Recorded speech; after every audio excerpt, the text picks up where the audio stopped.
کہ اس کے خلاف ان کو وہاں پاکستان کا موقف پیش کرنا. بالکل ٹھیک.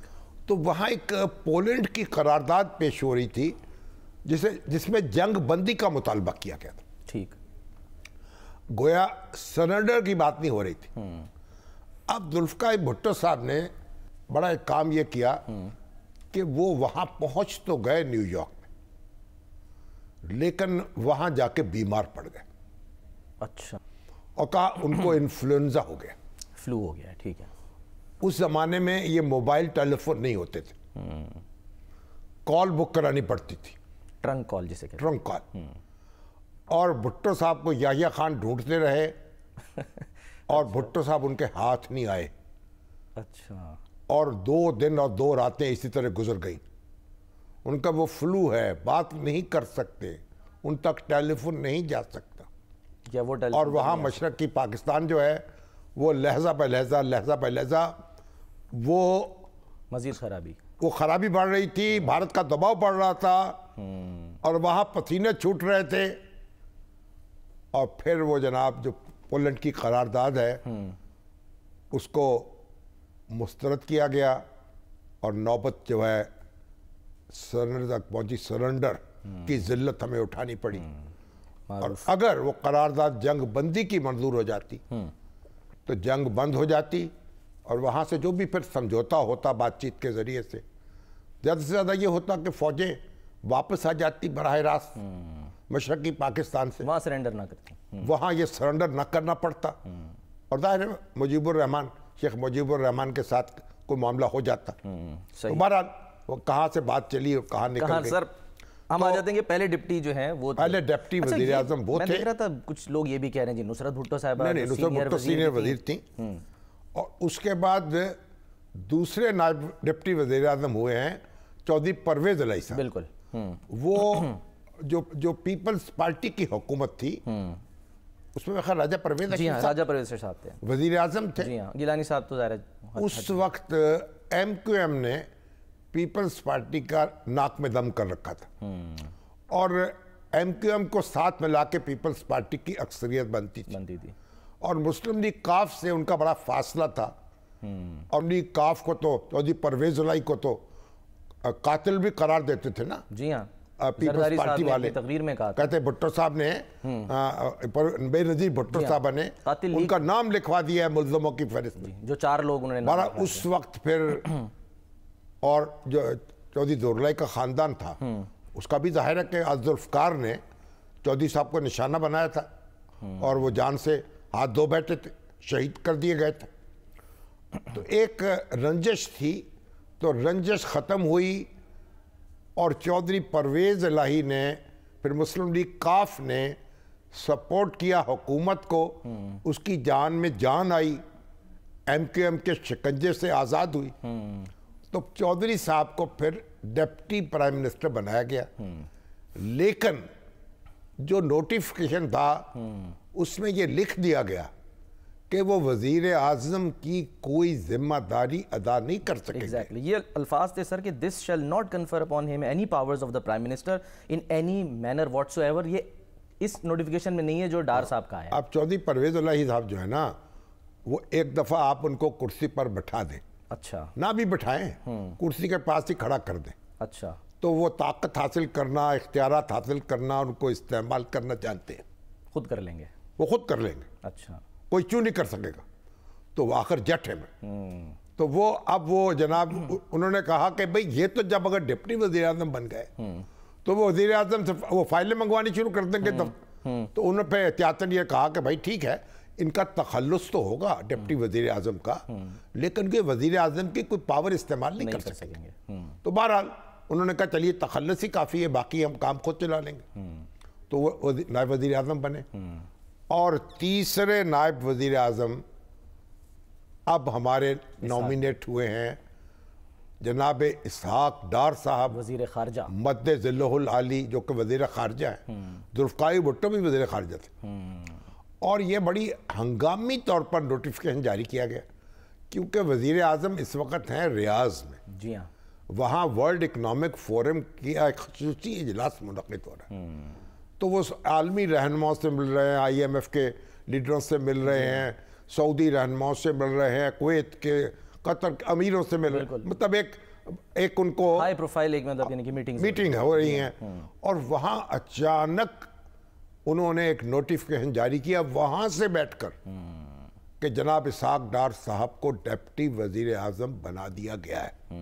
اب ہو سکتا ہے کہ اسحاق ڈار صاحب نے کوئی منت مان رکھی ہو روضہ رسول پہ جا کر, کوئی گڑگڑائے ہو اور وہاں ان کی دعا قبول ہو گئی ہو, یہی ہو سکتا ہے. کوئی اور تو, یا کوئی ہو سکتا ہے کہ بھئی اب کئی مجھے کہ بھئی وہ جو ہمارے محمد بن سلمان ہیں انہوں نے کوئی خسر پھسر کر دی ہو. یہ کہنے والے کہتے ہیں, یہ تو سنتے تھے سر گزر پھسر, ٹھیک ہے نا. اب یہ ہوا, اب اسحاق ڈار صاحب کا ایک زمانے میں تو بڑا ڈنکا بجتا تھا. جب وہ گئے نا نواز شریف صاحب کلنٹن سے ملنے کے لیے, جب کرگل کی لڑائی شروع ہوئی اس وقت, اچھا اس وقت جہاں انہوں نے جو بریفنگ دی اور جو پاکستان کی اکانومی پہ جو روشنی ڈالی, تو جو کلنٹن صاحب تھے وہ لٹو ہو گئے اسحاق ڈار پر. بل کلنٹن کا کمال ہے, ایسا زبردست فائنانس منسٹر آپ کا پاکستان کا, ایسی اس کی دسترس اس کی. اب وہ آئے جب جناب اسحاق ڈار تو پہچانے نہیں جاتے تھے, تو رنگ ان کا لال ہو گیا. اچھا.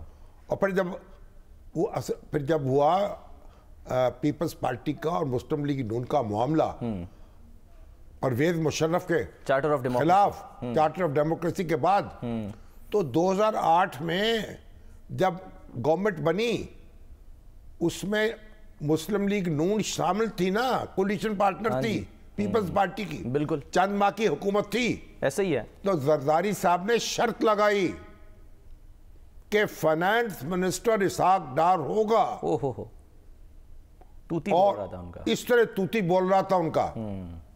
اور فائنانس منسٹر تو دیکھا نا ہمارے کیسے کیسے ہوئے. چودھری محمد علی صاحب وہ سیکرٹری جنرل تھے, جب خواجہ ناظم الدین بنے وزیر اعظم تو انہوں نے کہا میں اس شرط پہ قبول کروں گا کہ بھئی محمد علی جو ہیں, چودھری محمد علی وزیر خزانہ بنیں گے. اتنا اعتماد ہوتا ہے, اتنا ہوتا نا. ہاں ایگزیکٹلی. اب اسحاق ڈار صاحب کے جناب وارے نیرے ہو گئے, تو اسحاق ڈار صاحب کی تو اس وقت بڑی ڈنکا بجتا تھا. لیکن ہوتے ہوتے کیا ہوا, کوئی نظر لگ گئی, کوئی اسٹیبلشمنٹ کی لگ گئی یا ان کی اپنی لگ گئی. ذرا پھونپھا تو ان میں ہے نا, تھوڑا سا, یعنی اپنے بارے میں ان کی رائے بڑی اچھی ہے, ہماری بھی اچھی ہوگی. ڈاکٹر نسیم حسن شاہ صاحب نے جب فیصلہ دیا تھا نا نواز شریف صاحب کی اسمبلی کا کے حق میں, ان کی حکومت بحال کی تھی, تو چیف جسٹس سپریم کورٹ, صحیح, تو یہاں لاہور آئے, انہوں نے کہا فوار, یہ موسم اچھا تھا, خوشگوار تھا, فوار پڑ رہی تھی, جیسے آج کا موسم, ان کا موسم خوشگوار ہے, بارش ہو رہی ہے, فوار پڑ رہی ہے, ہمارا جو فیصلہ ہے اس کے اثرات ہیں. تو پھر اعجاز حسین بٹالوی صاحب بہت نامی گرامی قانون دان تھے, انہوں نے کہا شاہ صاحب کو ہمیں بھی موقع دے دیا کرے اپنی تعریف کرنے کا, خود ہی مصروف رہتے ہیں اس میں. تو بھائی اسحاق ڈار صاحب جو ہے نا بڑی خود اعتمادی ہے ان میں.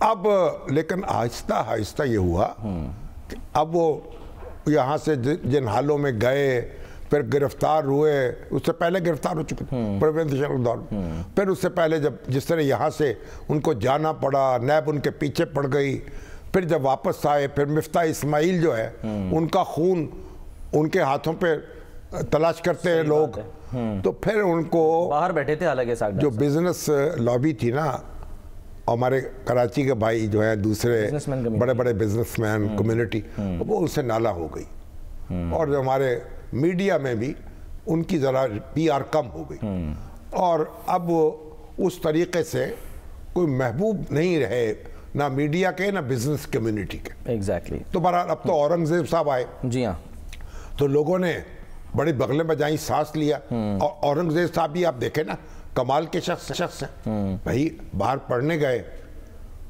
پر ڈچ اس کے نیشنلٹی لے لی, اور کہاں پہنچے بین الاقوامی اداروں میں ایک ساکھ بنائی, اور پاکستان کو ایک نعمت کی طرح میسر ہو گئے. اب جیسے ان کی بات توجہ سے سنی جاتی ہے, وہ تو اپنی جگہ مسئلہ آپ ہے نا, ایسے ہی ہے. تو بہرحال تو محمد اورنگزیب جو ہیں اب وہ ان کے رمدے صاحب کے داماد بھی ہیں, خلیل رمدے صاحب کے, جسٹس خلیل رمدے صاحب کے بھتیجے بھی ہیں, تو گویا ڈی این اے ان کا مسلم لیگی ہے اور اسٹیبلشمنٹ کی آنکھوں میں بھی آ گئے. خون میں نون ہے ان کے, خون میں نون ہے, نون میں خون ہے.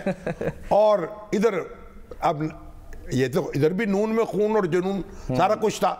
تو بہرحال اسحاق ڈار صاحب کی اب پی آر کمزور ہو چکی ہے. اب جب وہ ڈپٹی وزیر اعظم مقرر ہوئے ہیں نا, تو ایک طوفان بدتمیزی اٹھا لیا گیا. ان کے مخالف جو تھے سوشل میڈیا پر وہ حرکت میں آ گئے اور لتے لیے ان کے بھی, نواز شریف صاحب کے بھی. اب وہ رشتہ دار بھی ہیں کیونکہ سمدھی ہیں نا, بالکل. ان کی بیٹی جو ہے ان کے بیٹے کے یہاں ہے, مگر وہ رشتہ داری جو بعد میں ہوئی ہے نا, تو یہ تو سیلف میڈ آدمی ہے, بڑی محنت سے چارٹرڈ اکاؤنٹنٹ کے طور پر نام پیدا کیا. اور ہمارے حاجی نذیر صاحب ہوتے تھے, نذیر اینڈ کمپنی میں عرصہ تک رہے, بڑی شہرت تھی, اچھی تھی. لیکن بہرحال سیاست ہے. تو اب وہ ڈپٹی وزیر اعظم بن گئے. اب معلوم نہیں کہ ایسا کیا معاملہ ہوا کہ انہوں نے سعودی عرب سے یہ حکم جاری ہوا ہے. اب اس وقت تو نواز شریف صاحب تو چائنا میں تھے, بالکل, تو چائنا سے پھر شہباز شریف صاحب سے بات کی ہوگی, یہاں آ جاتے, کوئی سانس لے لیتے. سر سینئر صحافی ہیں اظہر جاوید صاحب, انہوں نے یہ لکھا کہ جی مشاورت ہوئی, رابطے ہوئے فون پہ, اور پھر جناب یہ نوٹیفیکیشن. اظہر جاوید صاحب تو ہمارے دوست ہیں نا, تو صحافی سے زیادہ وہ ہمارے دوست ہیں, اور ان کے بھی دوست ہیں. بالکل, میں اس لیے کہہ رہا ہوں کہ وہ نواز شریف صاحب کے بھی, اسحاق ڈار صاحب کے بھی, تو دوستی نبھاتے ہیں زیادہ, اچھی بات ہے. چلیے یہ بات, لیکن سوال یہ ہے, وہ اب لوگوں کا غصہ یہ ہے, لوگوں کے مسائل کیا ہیں, ان کے مسائل کیا ہیں. وہ پنجابی کا محاورہ ہے نا, او ماں پھرے ناتھ پوانو اور تی پھرے ناک وڈانو. یہ ماں تو کہہ رہی ہے کہ نتھ ڈالوں اس کو, سیلیبریٹ کروں, اور یہ کہیں ادھر ادھر تانگ جانگ کرتی پھر رہی ہے, یہ ناک کٹوانا چاہتی ہے. اور بھائی میرے قوم کے مسائل کیا ہیں؟ ایگزیکٹلی, لوگوں کی مہنگائی ہے, جان نکلی ہوئی ہے, بجلی کے بلوں نے دھماؤ کر دیا ہے. ہر روز اب یہ گندم والا سے وہ گندم نہیں خریدی جا رہی, وہ سیاپا ہو رہا ہے, ادھر شوگر والے سیاپا کر رہے. کیا بتاؤں. اور آپ ایک ایسا آرڈر جاری کر رہے ہیں سعودی عرب میں بیٹھ کے, جیسے کوئی آپ کو وہاں الہام ہو گیا ہے, جیسے کوئی وہاں سے آپ نے کیا کہتے کوئی ہو گیا, کیا استخارہ کر لیا ہے. بھائی واپس آ جاتے ہیں. میں سلمان غنی صاحب کو سن رہا تھا, وہ کہہ رہے تھے کہ جی ہوگا یہ کہ اب جو شہباز شریف صاحب ہیں نا, ان کے کیونکہ ایک طرف نمبر 1 پہ بیٹھتے ہیں خواجہ آصف صاحب, تو اب ان کی جگہ اسحاق ڈار صاحب بیٹھ جائیں گے, ان کی کرسی بدل جائے گی. کرسی بدل جائے گی, کچھ نہ کچھ فائلیں بھی دیکھ لیں گے, لیکن وہ تو وزیر اعظم کی مرضی پہ ہے نا, جب چاہے ان کی روح قبض کر لے, جب چاہے ان کے اختیارات بڑھا دے.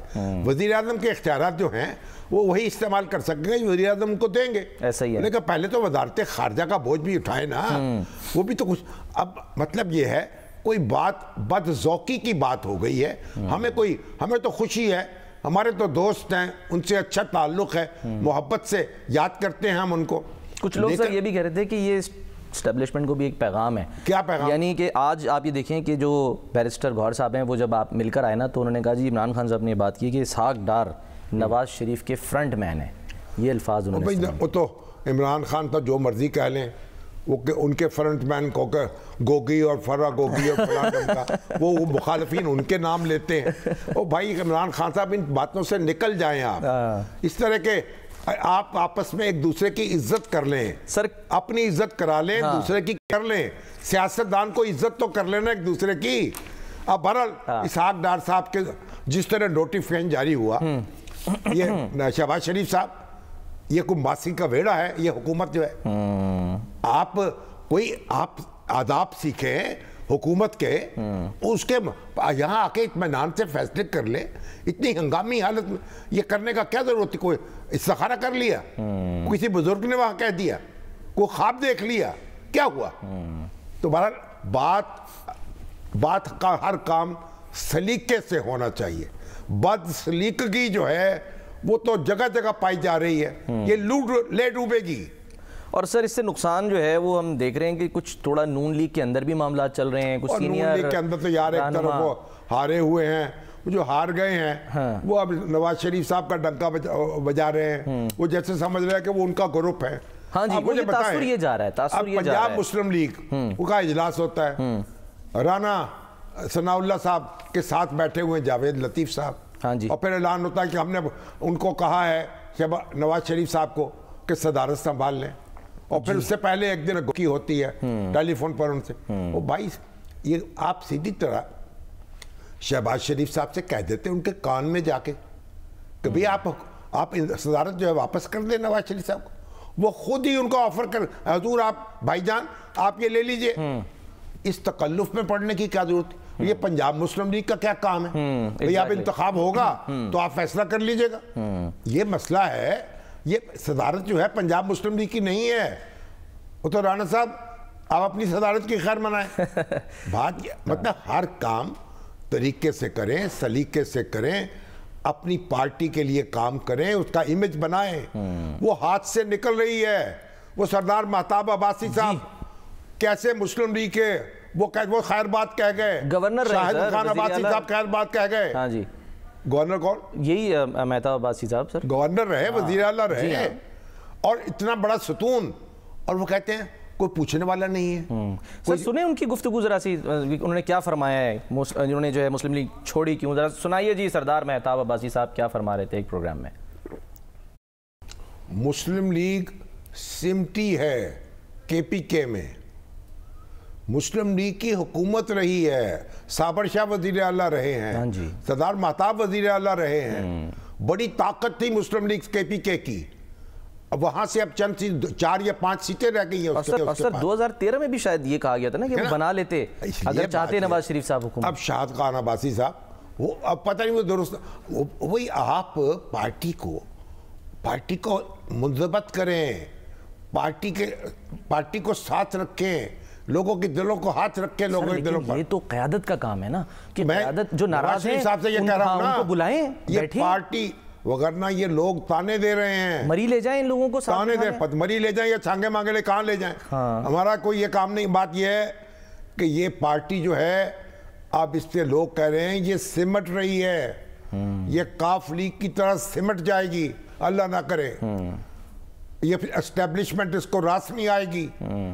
لیکن بہرحال مریم جو ہیں وہ تازہ دم ہیں، ان سے امیدیں بھی ہو سکتی ہیں. اب بزرگوں کو بھی ساتھ رکھیں، جوانوں کو بھی لائیں، نیا خون شامل کریں. پارٹی ایسا نہ ٹکڑے، پارٹی کے ٹوٹے نہ کریں. ایگزیکٹلی. مجھے تو یہ دکھ ہو رہا ہے. اس لیے سر یہ بھی کل کو سوال اٹھے گا نا کہ جو لوگ پارٹی کو یکجا پا رہے وہ ملک کو یکجا کیسے کریں؟ نہیں، ملک تو یکجا رہے گا نا. ملک کو ان کا کوئی یعنی زیر نہیں ہے. ملک ان کے ساتھ وابستہ ہے، ملک لوگوں کے ساتھ وابستہ نہیں ہے. ملک اپنی جگہ کھڑا ہے. ملک کا کیا تعلق ہے؟ ان کی سیاست کے ساتھ بندھا ہوا ہے. ایسی باتیں نہ کیا کریں. ٹھیک ہے سر. چلیں ایک بریک لے لیں سر. بریک کے بعد ذرا مذاکرات کی بات کر لیتے ہیں کہ جو اشارے مل رہے ہیں نا پی ٹی آئی کی طرف سے، جو مولانا بھی تو گرجے برسے ہیں نا آج. ہاں جی وہ بھی گرجے برسے ہیں. ذرا بریک لیتے ہیں، بریک کے بعد ہم واپس آتے ہیں تو اس پہ گفتگو کرتے ہیں.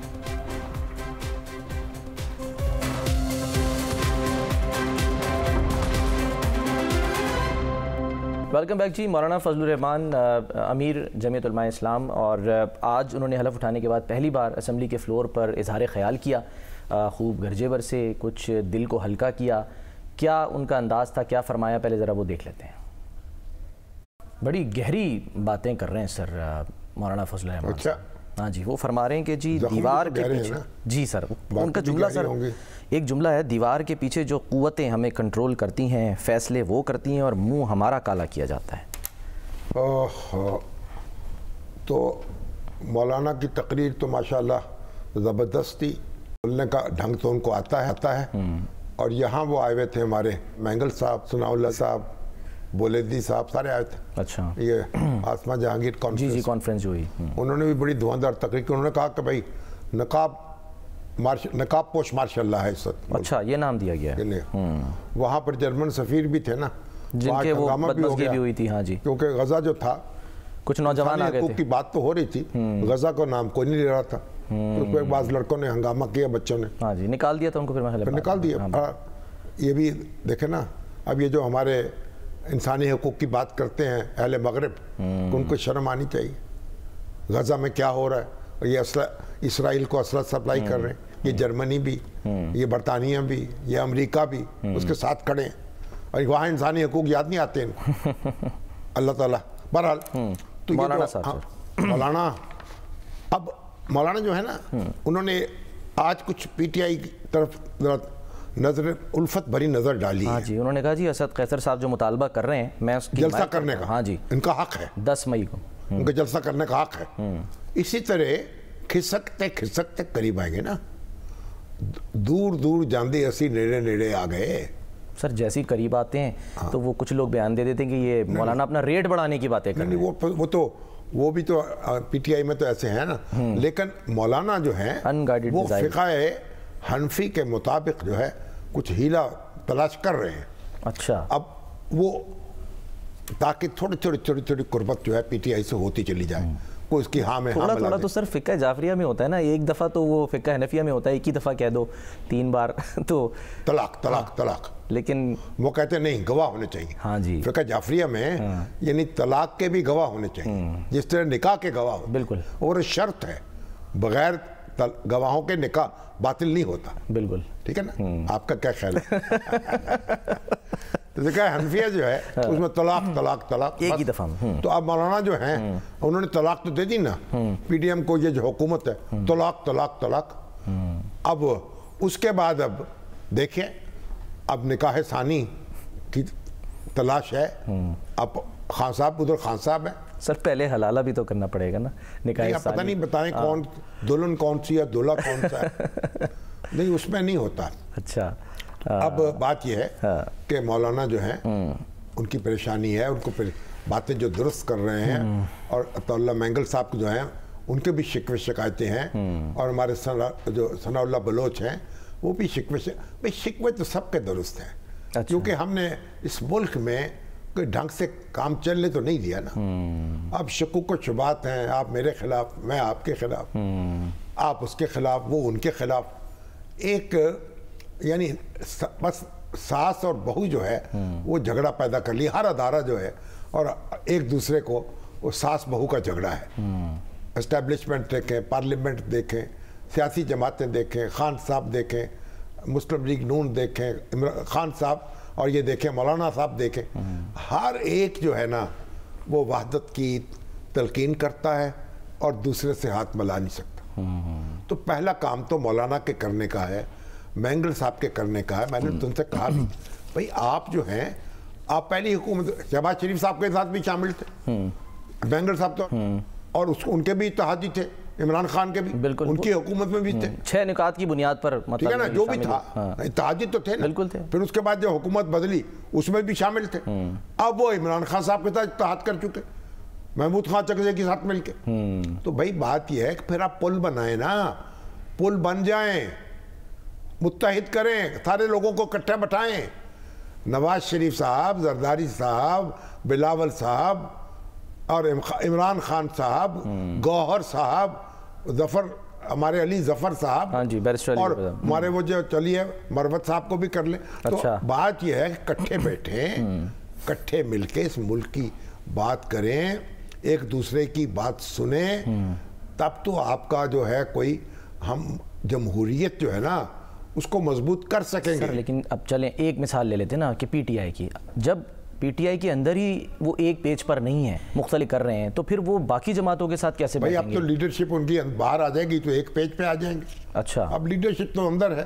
اب وہ بجائیے آج، اب کل پھر اس نے نوٹس جاری کر دیا الیکشن کمیشن نے، آؤ جناب آپ کی پارٹی کو سمبل ملنا چاہیے کہ نہیں. اب ان کے انتخابات جو دوبارہ وہ بھی قبول ہیں کہ نہیں، یہ بھی تماشا ہو گیا یار. آج تک کسی پارٹی کے ساتھ ایسا ہوا نہیں. ایک انتخاب رد، دوسرا انتخاب رد، تیسرا انتخاب رد. کوئی حد چاہیے سزا میں عقوبت کے واسطے. اور ادھر وہ جو علی امین گنڈا پور ہیں ان کو بھی جاری کر دیا نوٹس سے، درخواست ان کے خلاف بھی پہنچ گئی کہ یہ بھی اپنی حدود و قیود سے باہر ہو رہے ہیں. بالکل، ان کو بھی ذرا پکڑیں، ان کا بھی نااہلی کا ریفرنس کریں. ٹھنڈے ہو جائیں، سارے لوگ ٹھنڈے ہو جائیں، اور ٹھنڈے ہو کر ایک دوسرے کے ساتھ بیٹھیں اور خدا کے لیے اس ملک کو آگے لے کے جائیں. مولانا آپ اب للکارتے اچھے نہیں لگتے، آپ ذرا لوگوں کو بہلا پھسلا کر اکٹھا کر دیں. اچھا، آپ فادرلی رول ادا کریں، ناراض بچے والا رول. ناراض بچے تو خیر مطلب وہ ایک تاثر یہ. اچھا سر اب آپ دیکھیے، سنیے نا. جی سر. اب ملک طارق علی صاحب اور ڈاکٹر فرید ملک صاحب، اچھا، یہ دونوں جو ہیں، اب ملک طارق علی تو ملک برکت علی کے پوتے ہیں، اور ڈاکٹر فرید ملک سائنس فاؤنڈیشن کے ایکس چیئرمین، وہ کہتے ہیں جناب آپ نے یہ کیسے کہہ دیا, 1973 کے دستور سے پہلے کی باتیں کر رہے ہیں آپ. بھٹو صاحب جب ڈپٹی وزیر اعظم بنے اس وقت 73 کا دستور نہیں تھا, کوئی دستور نہیں تھا ملک میں. 71 کی بات ہے نا یہ. اللہ کے بندو, جب چودھری پرویز الہی بنے اس وقت تو 73 کا دستور تھا نا. بالکل تھا. تو بھائی میرے کوئی صبر کر لیا کرو, آپ بھی سیاستدانوں کی ترقی ہو گئے ہیں, ٹھنڈے ہو جائیں, لکھنے پڑھنے والے لوگ ہیں, دانشور ہیں. تو بات یہ, اب یہ جو ہماری سغرا صدف کہتی ہے, ڈاکٹر سغرا صدف, کہ محاورہ جو پنجابی کا وہ یوں ہے کہ ماں پھرے نک ونان نو تے تھی پھرے ویاہ کران نو. اچھا, وہ جو آپ اس وقت بتا رہے تھے بریک سے پہلے, اس کی کئی جہتیں ہیں اس کی. ہمارے علاقے میں دوابے کا علاقہ, ہوشیارپور جلندر کا, وہاں محاورہ اور طرح سے بولا جاتا تھا, ان کے ہاں اور طریقے سے بولا جاتا ہے. بنیادی بات یہی ہے کہ ماں کچھ کر رہی ہے, بیٹی کچھ کر رہی ہے. ماں کہاں جا رہی ہے, بیٹی کہاں جا رہی ہے, عوام بیچارے کہاں پھنسے ہوئے ہیں, ہمارے حکمران کیا کر رہے ہیں, ان کو عہدوں کے وانٹ میں پڑی ہوئی ہے. یہ اپنے جناب پروٹوکول میں مرے جا رہے ہیں, اپنی جناب تمغے ترے لگوا رہے ہیں, اپنے کیا کہنا چاہیے وہ پگڑی اونچی کر رہے ہیں بھئی ہم ڈپٹی وزیر اعظم بن جائیں گے تو پتہ نہیں کیا ہو جائے گا. عوام کو کیا ہے, چلیں عوام کو تو کچھ دیں نا. چلیں سر, سوال یہاں پر یہ ہو رہا ہے کہ جی جو پی ٹی آئی ہے وہ اس وقت چاہ کیا رہی ہے, مطلب مذاکرات کس سے کرنا چاہیے؟ کیونکہ آپ نے دیکھا ویکینڈ کے اوپر ہم نے جب مختلف شوز دیکھے ہوئے تھے, ظاہر ہے وہ سامنے خبریں بھی آ رہی ہوتی ہیں. شبلی فراز صاحب جو ہیں وہ فرماتے ہیں کہ جی اسٹیبلشمنٹ جو ہے وہ ایک حقیقت ہے, مذاکرات کا ماحول ملنا چاہیے. ذرا سر سن لیں, ذرا ان کی طرف گفتگو ذرا دکھائیے جی کیا فرما رہے تھے جس سے پھر معاملہ جو ہے وہ آگے چلا. شبلی فراز صاحب کا سنائیں جی. اب سر اس کے بعد رؤوف حسن صاحب وہ بھی فرما رہے تھے جی سٹیک ہولڈر سے بات ہوگی, انہوں نے یہ واضح کر دیا. رؤوف حسن صاحب کچھ کہہ رہے ہیں. ہاں جی ایگزیکٹلی. شبلی فراز ہمارے پیارے بھائی کچھ کہہ رہے ہیں, وہ جناب مروت صاحب کوئی اور خبر دے رہے ہیں, گنڈاپور صاحب اپنی ہانک رہے ہیں, اعظم سواتی صاحب کچھ کہہ رہے ہیں. کس کا یقین کیجئے, کس کا یقین نہ کیجئے, لائے ہیں بزم ناز سے لوگ خبر الگ الگ. تو اس کا طریقہ یہ ہے کہ خان صاحب ان کو روکیں, ان کو کہیں پالیسی بیان آپ نہ دیا کریں. سر یہی ہوا آج جو 190 ملین پاؤنڈ کیس میں جو صحافی اندر تھے نا, تو میری ان سے بات ہوئی تو انہوں نے بتایا کہ جی جو ہمارے رپورٹر ہیں کہ جی جب صحافیوں سے بات کر رہے تھے خان صاحب, انہوں نے کہا کہ جی عمر ایوب, علی امین گنڈاپور اور شبلی فراز کے علاوہ کسی کو بھی میں نے بات کرنے کا اختیار نہیں دیا. ایک دفعہ اعلان کر دیں بس, یہ انہوں نے تاکہ ان کی باتوں پہ لوگ. بنیادی بات یہ ہے خان صاحب ایک مشکل میں ہیں, آپ کو مشکل سے نکالنا ہے, ملک بھی مشکل میں ہے اس کو بھی نکالنا ہے, ٹھیک ہے نا.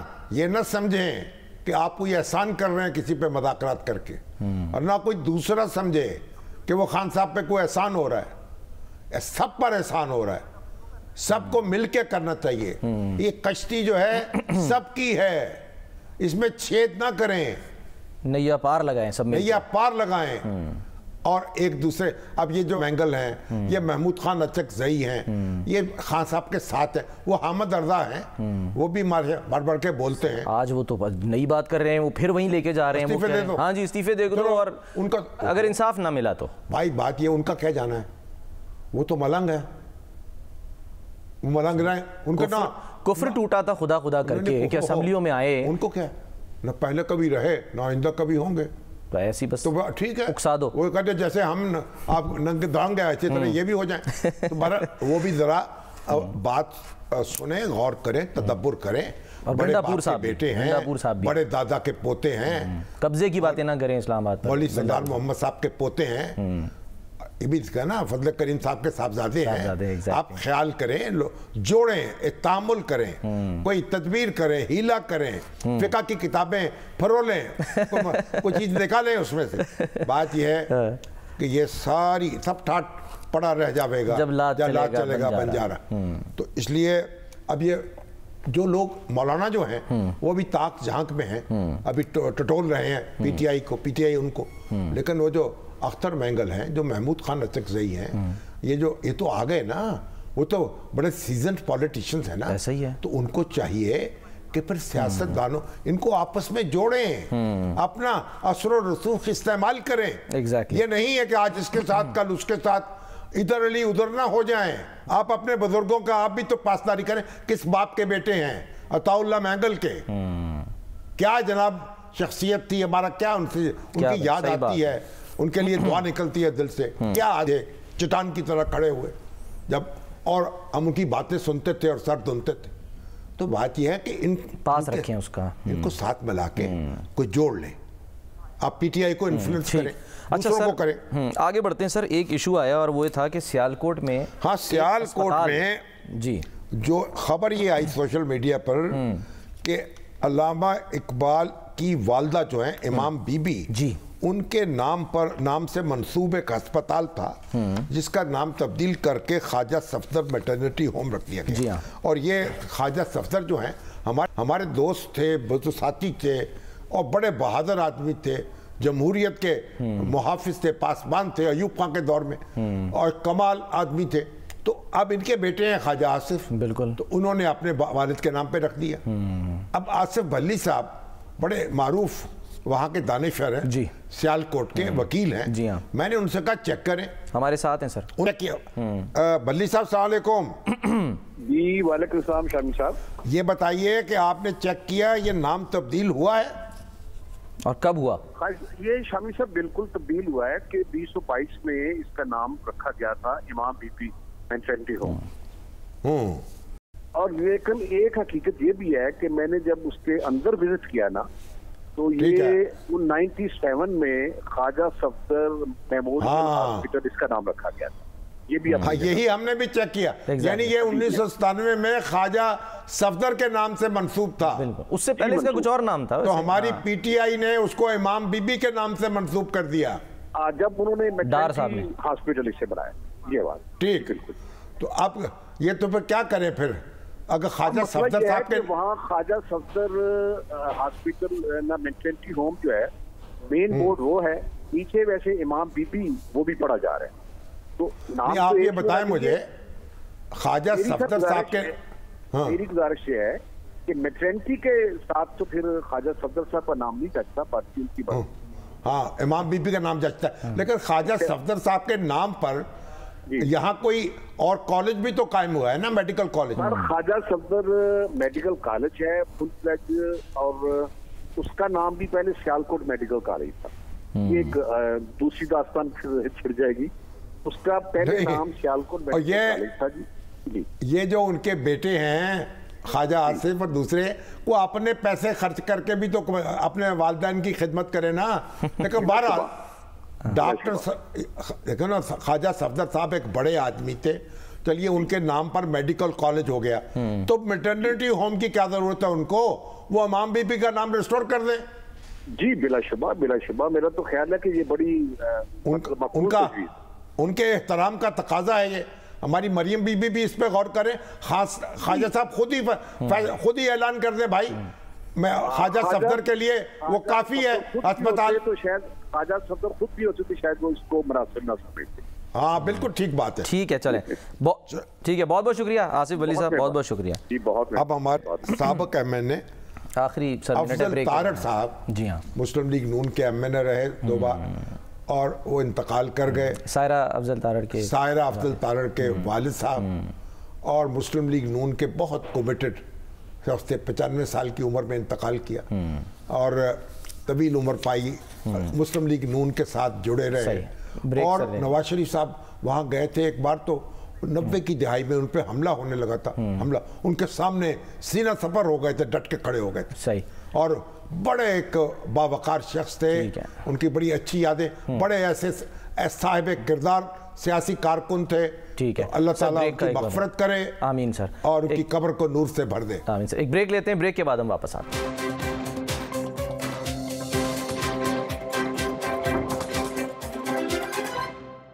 پروگرام کا وقت ختم ہوتا ہے, ناظرین اپنا خیال رکھیے, اللہ حافظ.